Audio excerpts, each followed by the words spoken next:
Broadcasting from the Business RadioX studios, it's time for Workplace MVP. Workplace MVP is brought to you by R3 Continuum, a global leader in workplace behavioral health and security solutions. Now, here's your host, Jamie Gassman.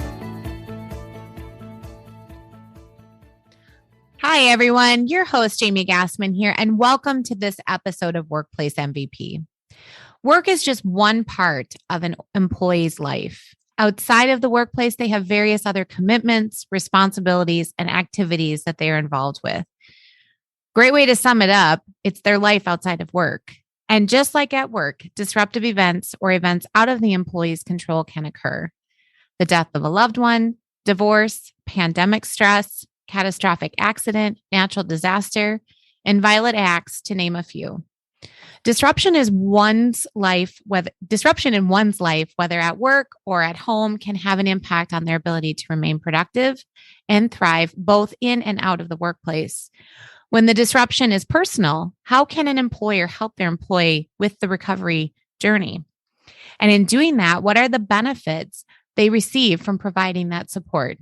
Well, joining us today to share her personal story of recovery following the Las Vegas Route 91 Harvest Music Festival mass shooting and her journey to helping other organizations support their employees through events that are out of their control is Workplace MVP and professional business and employee success coach for Bravely and founder of KfG Coaching, Krista Ryan. Welcome to the show, Krista. Thank you. Thank you so much for having me. It's a pleasure being with you today. Yeah, well, we're really, really happy to have you on the show and so excited to hear from you in terms of, the journey that you've been on and how you've turned that into your coaching career and in helping other individuals with disruption. So with that, can you start off by walking us through? Now, I know you had a career in human resources and coaching prior to forming KfG Coaching. So can you walk us through your journey of becoming a success coach? Yes, absolutely. Honestly, it's one of those journeys that I never would have dreamt this is where I'd be sitting today, never in my wildest dreams. I'm a communications major. That's really where my heart lies. I've always enjoyed conversations and having, communication with other people. I thought I was going to go into journalism for a while. There was just something in me that really enjoys having conversations. So with that being said, I quickly realized that that's not just like what my career is, it's a passion. So when I talk about how I became this employee success coach, it was really by accident. I have 18 years background experience as a human resources director in an organization that actually my husband and I own. So I had that conversation piece very consistent. It was happening on a daily basis with our staff as their human resources director.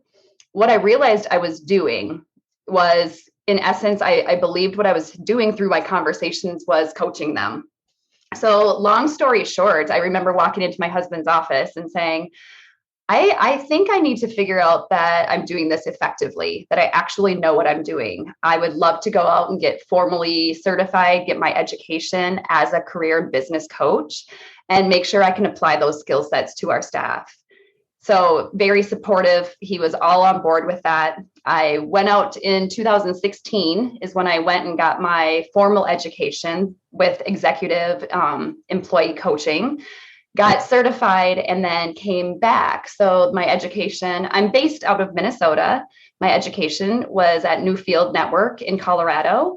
Came home, flew home. Literally, it was such in-depth information. It's one of those moments where you're like, whoa, that was a huge, overload of information. I literally remember sitting on my patio that night after flying in. It was a late flight. And I sat there and I remember looking up at the stars and thinking, what in the world am I going to do with all of this information? It was a lot. How am I going to apply this? How am I going to make an impact with all of this information just given to me?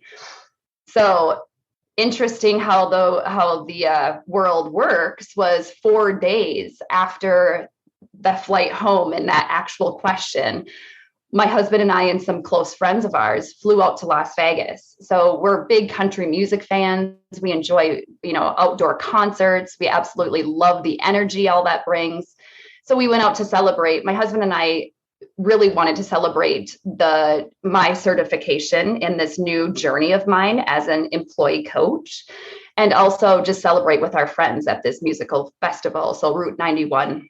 So we were there, and in what turned out to be a celebration quickly turned into tragedy as we were involved in the Route 91 Harvest Music Festival mass shooting, which stands today as America's largest mass shooting.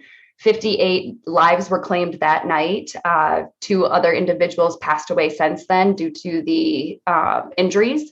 So it definitely was an opportunity, and it's how I got to where I'm at today through my recovery, through the lessons I learned. I'd been given this toolkit, all of these tools I had just learned in my education and in my certification for coaching.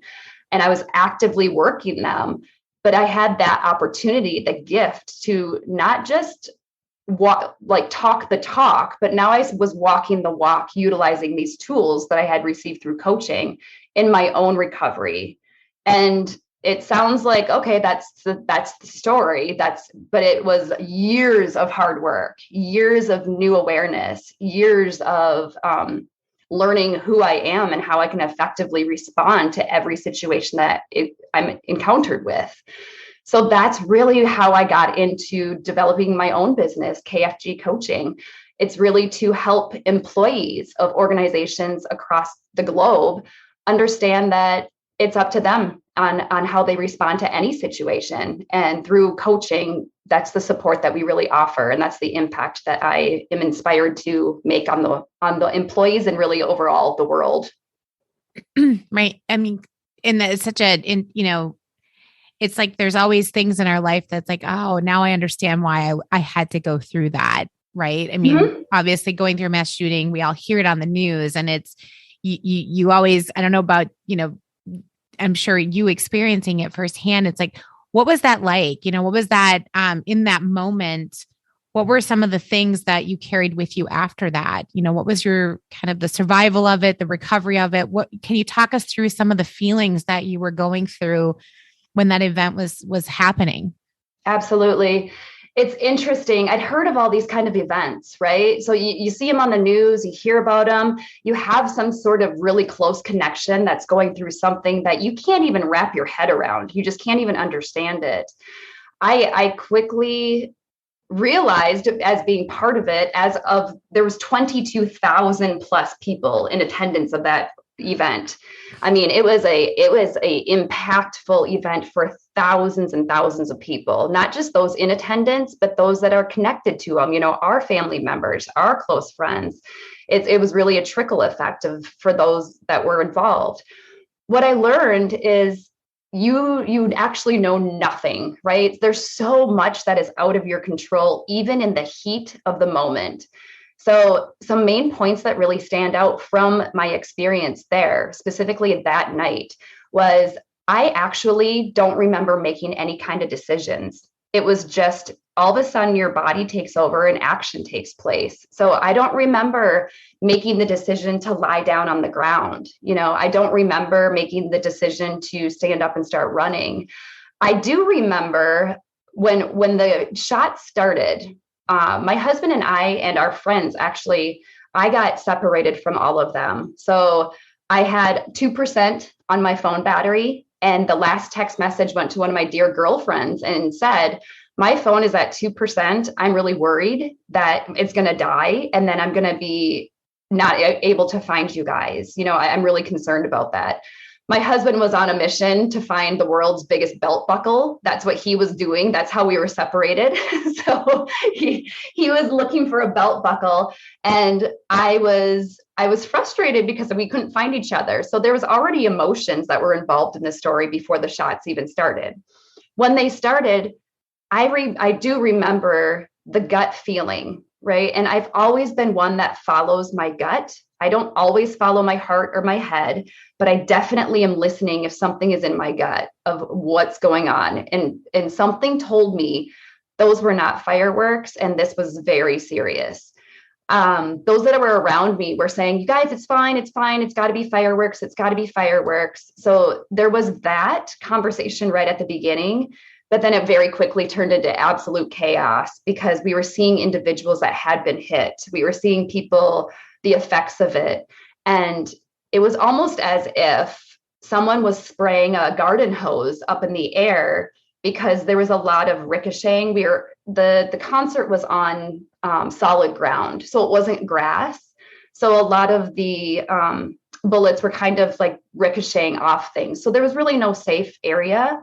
A lot of chaos. No one really knew where the shots were coming from. It was only the next day that we found out exactly what had happened from the news. We had absolutely no clue if it was one person, if there was multiple, if we were surrounded.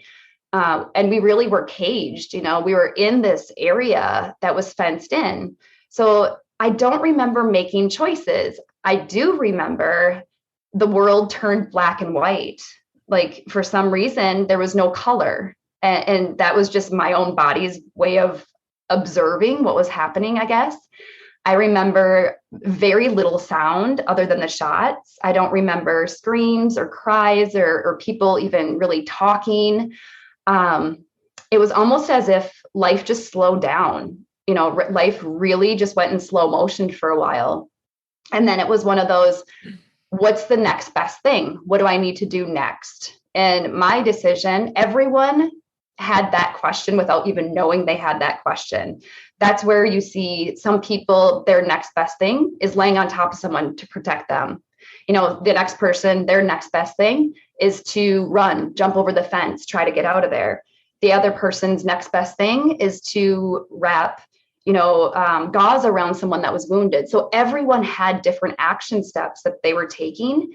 And mine were, my next best thing for me is I'm getting out of here. I'm going home to my 3 kids. That's definitely in the forefront of my mind. I'm going to do absolutely everything I can to get out of this situation and to get home. That piece of it actually took a ton of recovery for me, because that decision I held on to and started asking myself, why didn't I stop and help people that I saw were injured? Why did I keep running? Why didn't I do more on my part to X, Y, or Z? So those are the questions that started to come to the surface, and they were not helping me. They were hurting me because it was holding me back. And really, I got sucked into that deep, deep, dark victim mindset. So was I a victim? And were those that were there that night a victim? Absolutely, 100%. But the next hour, the next day, the day after, the month after, we're not victims anymore. If we choose to respond in a way that really supports us, in that moment, we're not victims. So it was a long journey of recovery and a lot of tools, a lot of hard work to kind of start shifting away from that mindset, because it's all about the way you respond. Yeah. And what in that recovery, let's talk a little bit about that, because that kind of formed, some of what we're talking about today is, what was it like getting on that plane to fly home? Oh, that was absolutely horrific, to be completely honest with you. It was, not only was it horrific because we absolutely were traumatized. We flew home the next day. I don't know, but I'm assuming most of the people on that flight had witnessed what we had. There was a lot of scary, dark, heavy emotions that were attached on the flight. We were scared. When I say we, I'm using myself. I can only tell my story. I can only share my piece of it. But we, as my friends and myself and my husband, can collectively agree that we were definitely afraid. We were afraid. We knew that we were changed in some way, shape, or form, likely for the rest of our lives. And it was just a really scary flight home because we had no idea what's next. We have no idea. We all knew we had different stories, and it actually took days and days, maybe even a week or 2 after, before we started sharing internally within the group of us what exactly had happened. So there was a lot of that shut down, close in, protect ourselves. And that flight home, it was terrible weather. It was very bumpy. The emotions were already there. I cried personally the whole way home. I just remember nonstop tears, which brought a lot of different emotions. It was tears of gratitude, tears of sorrow, tears of what just happened. We were definitely in shock, and tears of what's next. What do we do now? What's the next best thing for us or for me? Yeah, a lot to process in It that absolutely moment. was. Yeah. Mm-hmm. And also that, I hear a lot of like kind of that survivor's guilt, and you touch a little bit on that where, your Mm-hmm. focal point was to get out of there so you could get home for your kiddos. And yet you're thinking back on, could I have done more in that moment? So when you got back, and, we've talked about this on a previous call in terms of that recovery journey. Yeah. Share with us a little bit. I mean, because one of the things that you touched on is, that you shared was there wasn't really you couldn't find support that could help with addressing what you just went through. Yeah. And I know, our show sponsor, R3 Continuum, provides support at a workplace level, but this is a personal disruption. So Absolutely. Share with me a little bit some of the challenging parts of the recovery and what you would want workplace leaders that might be listening to know and how they can reach out and support their employees. Yeah. So that was a huge piece and a really huge awareness for myself. So I've always been one who's not afraid to ask for help.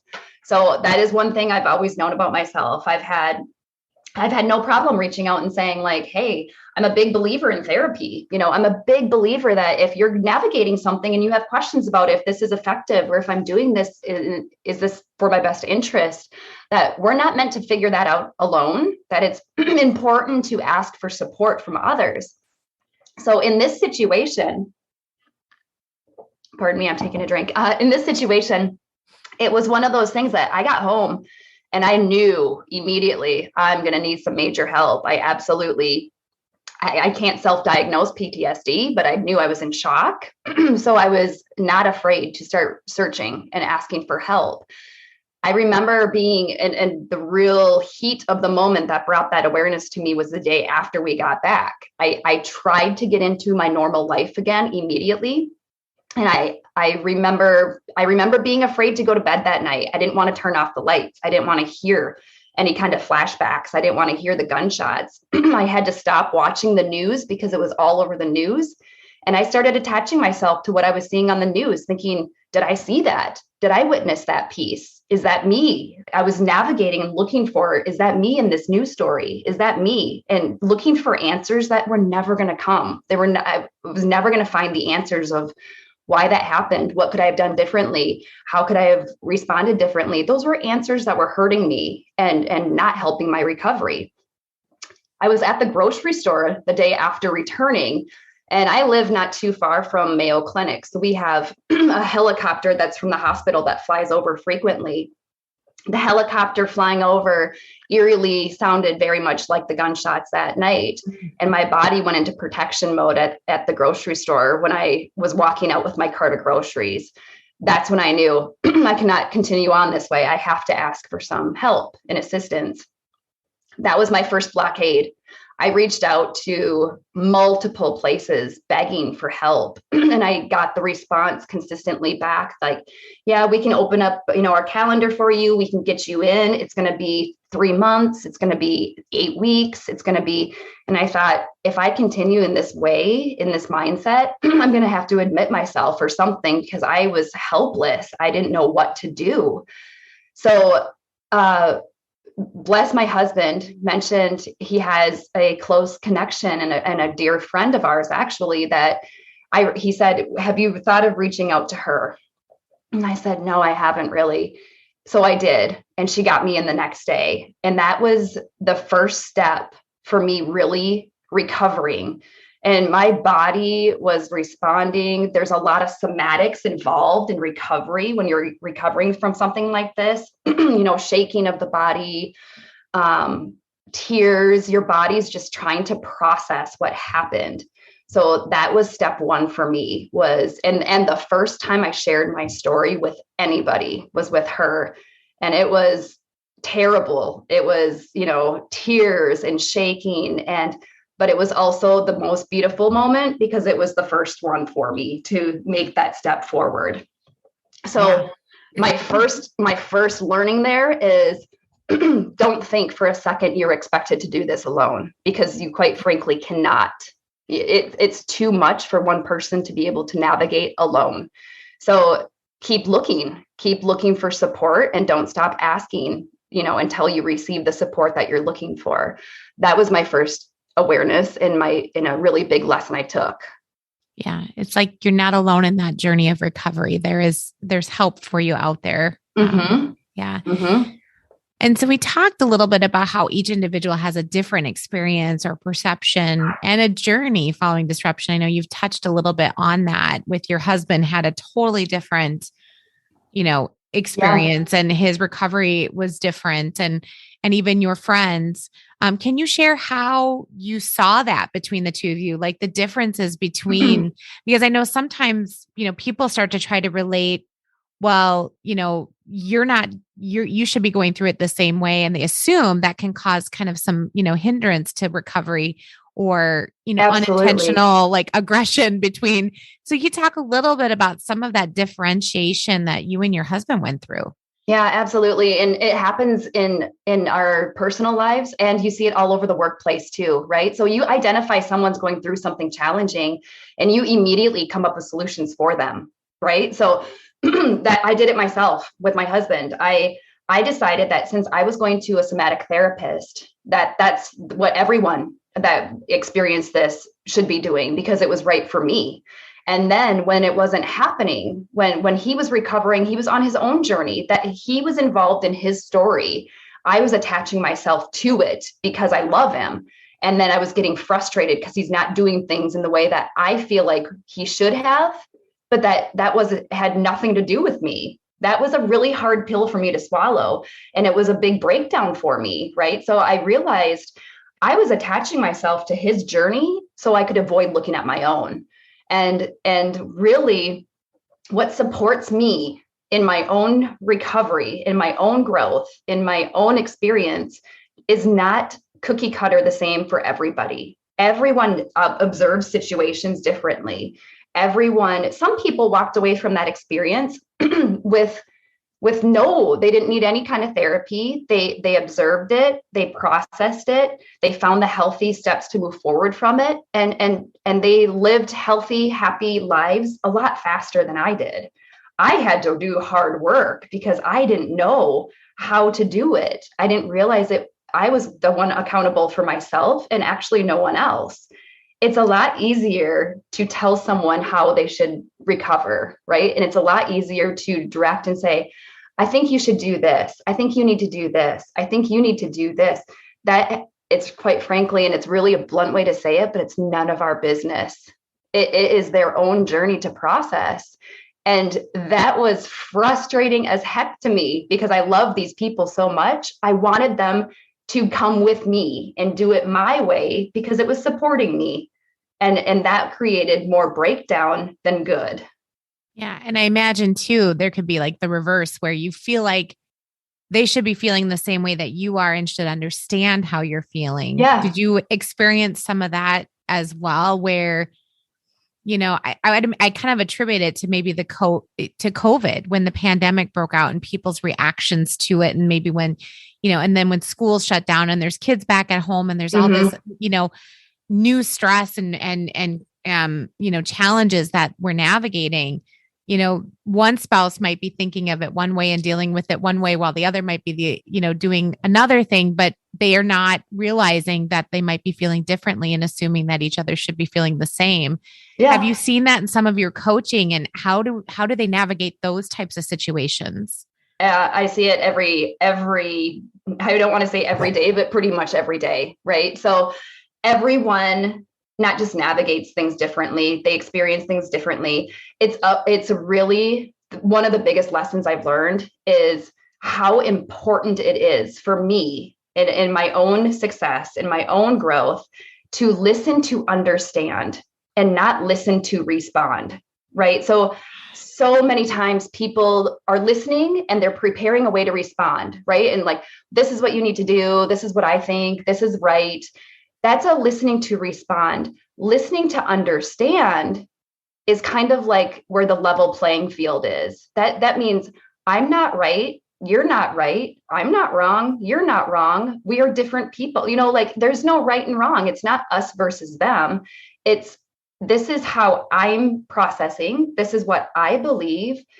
You're a different person. You experience things differently. There's no way we're going to be aligned on absolutely everything. Let me listen so I can understand how you process what you believe, how you view things, the world, the pandemic, the vaccines, and let me understand. There's no response that's even necessary. Yeah. Sometimes they just want to be heard. Absolutely. Yeah. Not looking for someone to provide that solution, but just to be heard, which I think, and in looking at the journey that you've gone on, you took that and you took that coaching background that you had and you turned it into an opportunity from a coaching perspective. So that, the event itself that you experienced, completely out of your control. But yet you took that and you established the IRS models, that you created. Can you share with our listeners what this model is? What does the IRS in that name stand for, and how does it work in helping people that might be going through, either a similar traumatic experience or other types of disruption in their life? How does it work to help them through that? Yeah, it's a process that I formed through the years of work after coming back, right? I didn't even know I was formulating this method until all of a sudden it was like, wow, I'm consistently coaching on the same things. I'm consistently having similar conversations with people across the world. We are so connected in the way that we navigate and respond that it was one of those aha moments. I'm like, this is how I can turn that experience into a gift to offer others, right? Like, whoa, this is my learnings. The IRS stands for, quite frankly, I is identification. That's acknowledging that something is happening, that maybe you're stuck in a victim mindset due to an experience, right? That there is some sort of breakdown, there's something happening, there's something out of your control that is taking place that is disrupting your life and your success. That's the identification. Some of the key things to keep in mind there is like, if you're blaming and complaining a lot, if you're looking at a surrounding and you're like, why is this happening to me? What's going on? A lot of that blame and complain is a key note of, here's a moment for you to pause and identify exactly what's going on. So that's what the I in the IRS method stands for. The R is the magical moment. That's your response. So anything can happen. Anything, the pandemic, a medical diagnosis, the loss of a loved one, the loss of your job. There's so many things that happen on a day-to-day basis that are completely out of our control. What we can control is our own response to it. And that is where that R sits. And that's what that magical holding place is, the R, not someone else's response to it. You can't control that. You can only control your own. And then the S is the power. That's where the freedom is. And that's sharing your story. We are all connected through sharing our stories. It's how I got introduced to you. I started talking and recovering, and I quickly got introduced to Jim Mortensen, who's R3 Continuum. And I like to consider him now a friend. And it's through sharing stories and learning from each other and looking for more impact and growth moments, and what else can I learn about myself in this moment, and how are we connected? We're so connected as humans through our stories. And my experience in Las Vegas, there's a lot of similarities with people that have been in a car accident, or they're dealing with something that's challenging in their life. And if they're not, they will be. It's the only guarantee, is that life is full of unexpected events. The IRS method is something I'm actively coaching employees across the globe on. And it's not to help navigate through something, right? So I want to be really clear that that is definitely therapy, but coaching is to help give them the tools to prepare them for these moments, to say like, you know what, I can handle this through my response. What is my next best thing? What can I do? How can I respond effectively? So that is the power of the Irs method. It's really empowering people to be prepared for events that are out of their control. So when they do, not if, when they do happen, that they have this toolkit to really utilize to move forward from it. Wonderful. And yes, that was how I connected with Jim Mortensen, our company president, because I remember following the Harvest Music Festival mass shooting. R3 Continuum did respond to that, to various workplaces that were either involved or nearby. But we thought about all of you that were getting on planes to head home, and how could our services, be, further reaching, and how could we support this broader group of people who get on a plane and head home following that, knowing that they need support to some capacity, or maybe not, but at least they know it's available. So definitely. And it gives me chills, Jamie. It does. It gives me chills because I never even knew until after this happened and my healing took place. You're so close to me in my home state. You're literally miles away. And I got in the car and I drove up and I said, I would love to have a conversation with you. Tell me the impact that you're making. I was so inspired to learn more. I was thirsty to hear the support that you're offering individuals that are navigating situations such as this. And through the sharing of stories, that's how I'm reaching out to other people. That's how we're learning from each other. That's how we're improving. And that's the freedom. And really the last step of this Irs method is here's now how you can take the experience and make impact for others. Yeah. And that's so powerful because it might be different levels of disruption. And obviously we're all going to respond to it differently, but it's having tools and knowing that you have that support there. Sometimes you may not be ready to talk about it, but when you are, knowing that you've got, that option is so powerful. So speaking of R3 Continuum is the sponsor of Workplace MVP. They are a global leader in empowering leaders to effectively support and help their employees thrive during disruptive times.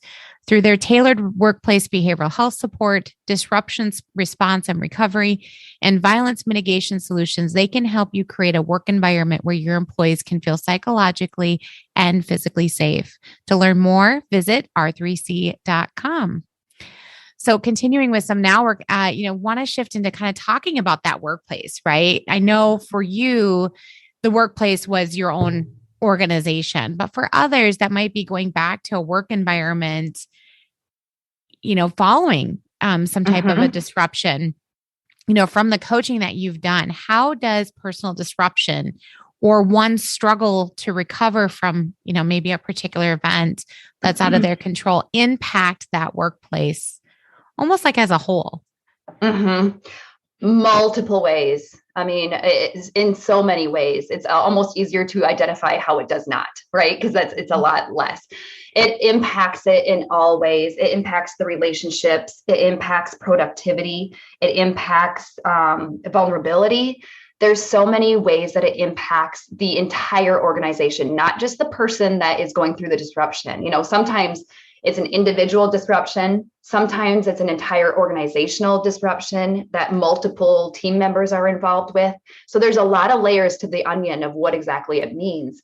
But the key thing to note is despite whether it's one individual or the entire organization going through collectively, every single person is disrupted by it. So every single, whether they're the one experiencing it or not, they are completely disrupted by it. So, and everyone navigates different, right? So if I could create a step-by-step and send it out to every business and organization and say, when you're going through this, here's the steps to, effectively move forward. I would love to do that. It's impossible because everyone's different. Everyone is made up differently and receives it processes differently. The best thing that in my personal experience I found is vulnerability, transparency, and no guessing. So what that means is in organizations, key leaders, team members, managers, supervisors, owners, through asking questions without making any kind of assumption, right? So even the question you're asking me now is a beautiful question to ask team members. What can we do? What can we do to support you through this? Because quite frankly, we have no idea. And that is the first step, right? What can we do to support you through this? My learning in my own experience was it was hurtful when I came back and was asked information and details. That didn't feel like support to me. That felt like curiosity, and it was hurting me.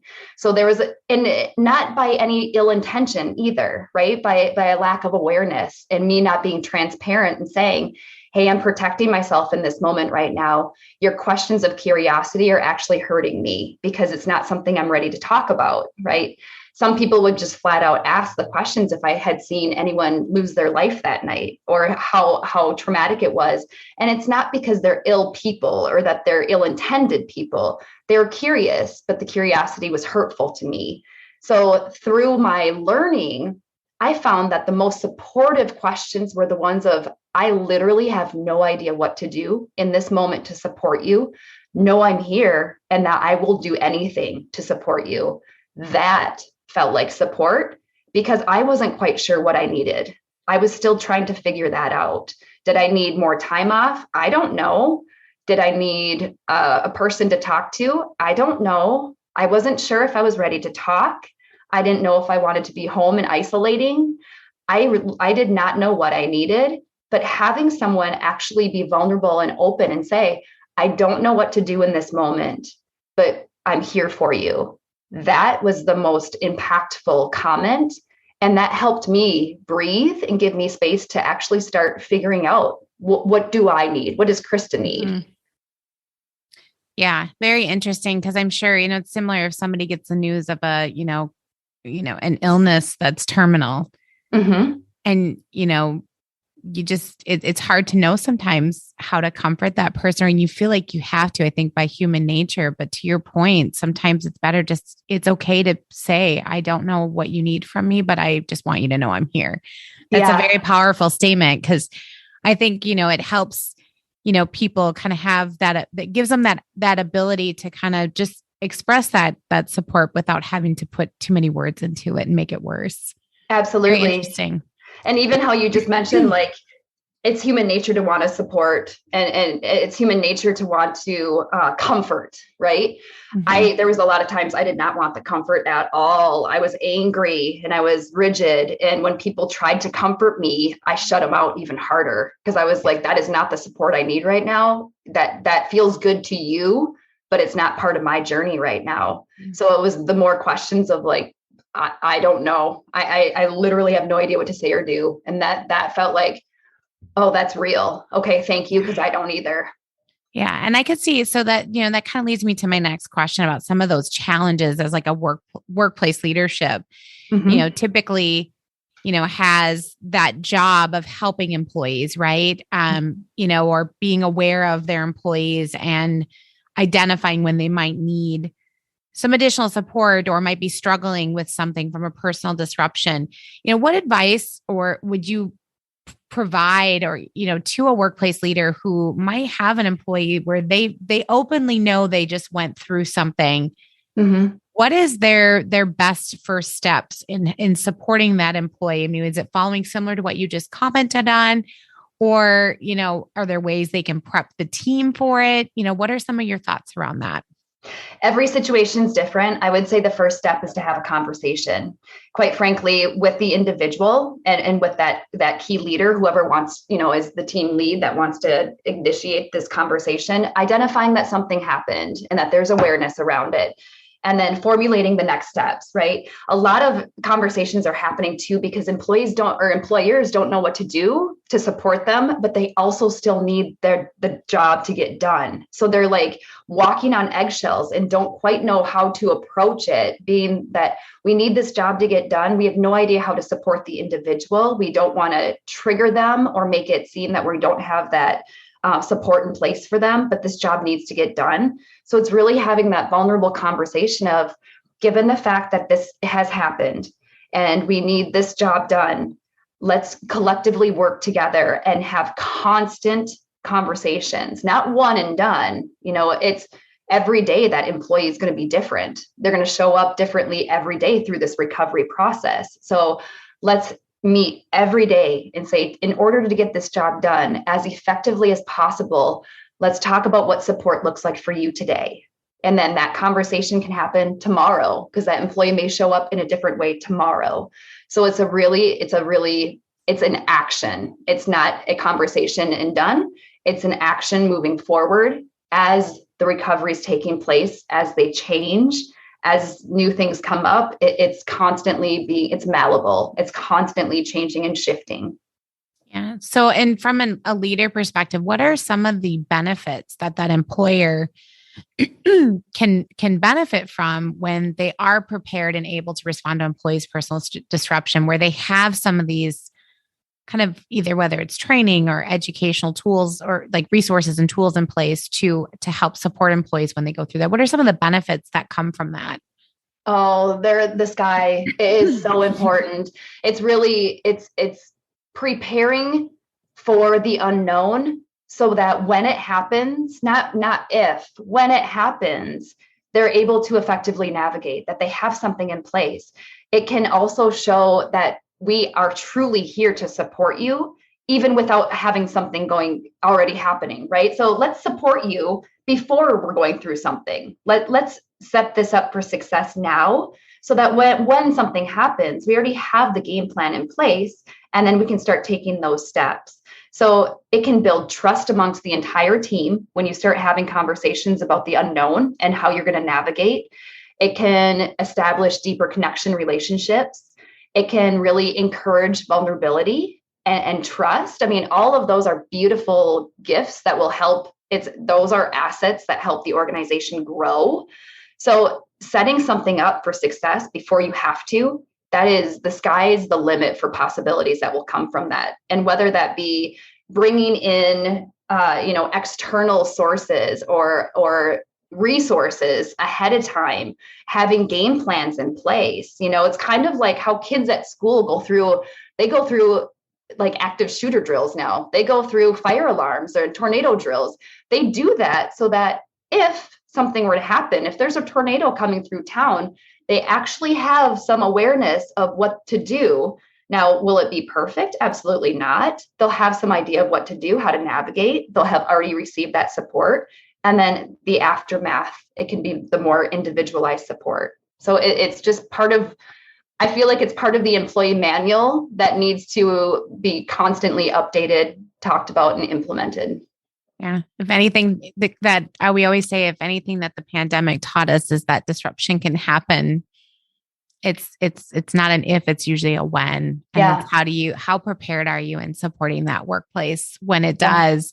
So, to that point, if you were going to leave our audience with any points, advice, tools or resources that you highly recommend that they reach out to, or that they put into place now in preparation for these types of situations, what would you share with them? I would share that everyone has the ability. Everyone, no matter who you are, no matter what you believe you're able or capable of, you have within you already have the ability to navigate through anything life gives you. It's through the support of others that it can be the most impactful and successful, and you can really step into a whole new way of yourself. So everyone has the ability to do it. It's reaching out and connecting with others and learning and constantly shifting and changing. Talk about, being like it's all about pivoting, learning how to pivot through all these changes. And you're not intended to do it alone. It involves connections.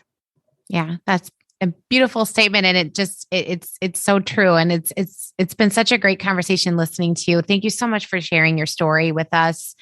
Yeah. I applaud you. I know it's great to see your recovery. I know that had to have been a very hard journey, and I just really appreciate you sharing that with us. But if our audience wanted to get a hold of you and learn more information about your IRS model or KfG coaching or your coaching services or ask you questions, how can they go about doing that? The best way to do that would be on my website. It will have my direct contact information. They can reach out to me. I will immediately get back to them. It's KfGcoaching.com. So it means keep flipping going. It's really what we all need to do in our lives, right? Keep going. So that's what KfG Coaching is. And that's all we need to do. So definitely reach out to me on that, and I would be happy to have a conversation with them. Wonderful. Thank you again so much, Krista. It's been so great to chat with you. Really appreciate you being on our show and being a guest and letting us celebrate your accomplishments in where you're at today. Thank you. Thank you so much, Jamie. And thank you to R3 Continuum. Yeah. Thank you. We also want to thank our show sponsor, R3 Continuum, for supporting the Workplace MVP podcast. And to our listeners, thank you for tuning in. If you've not already done so, make sure to subscribe so you get our most recent episodes and other resources. You can also follow our show on LinkedIn, Facebook, and Twitter at Workplace MVP. And if you are a Workplace MVP or you know someone who is, we want to hear from you. Please email us at info@workplace-mvp.com. Thank you all for joining us, and have a great rest of your day.